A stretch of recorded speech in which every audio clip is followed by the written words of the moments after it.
It was in the late 70s, and I'd never been. The catching of fish I'd never seen. So there I was, invited along. I said, OK, what could go wrong? A frosty morning in early Jan. The first thing we saw was a naked man. Pete took a shot with a lead sinker. It really made us laugh. What a stinker. Off to the River Lee in Leighton. We walked over. There was no need for a bus as it was across the marshes, so there was really no fuss.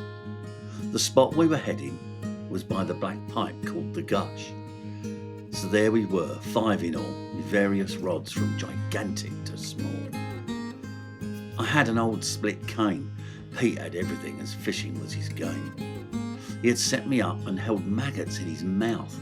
He spat them out, claiming, "I'm sure that mouthful was bigger." I nearly puked. Pete knew my trigger. So there we were, all buggering about. I wondered to myself, I don't know what we're fishing for. Is it fishing for trout?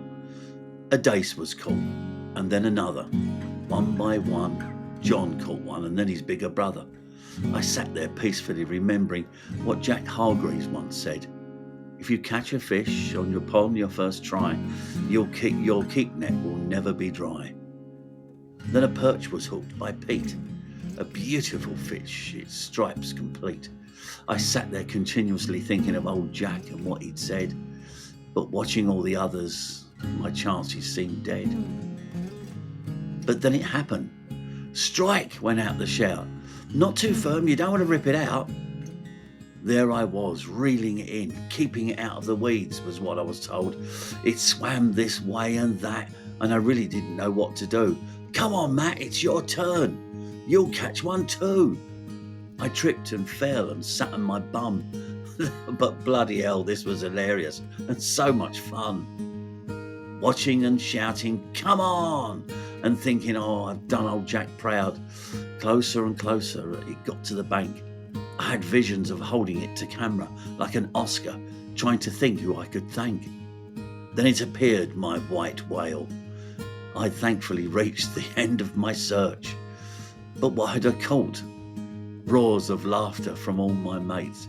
Pete laughed so much he spat out his mouth full of wriggling bait. He put his arm round my shoulder and said, "Oh, mate." He looked at me and said, quite funny, "It's lucky we don't do this for cash. Thank God we don't do it for money." I'd foul hooked the tiniest perch. It was all of 2 inches, but it did make me smirk. I'll never forget that day. It started with a bloke who'd made us laugh as he'd brought his own maggot. But we all caught something one way or another. And in future, I wouldn't have to search, as that was the day I foul hooked a perch.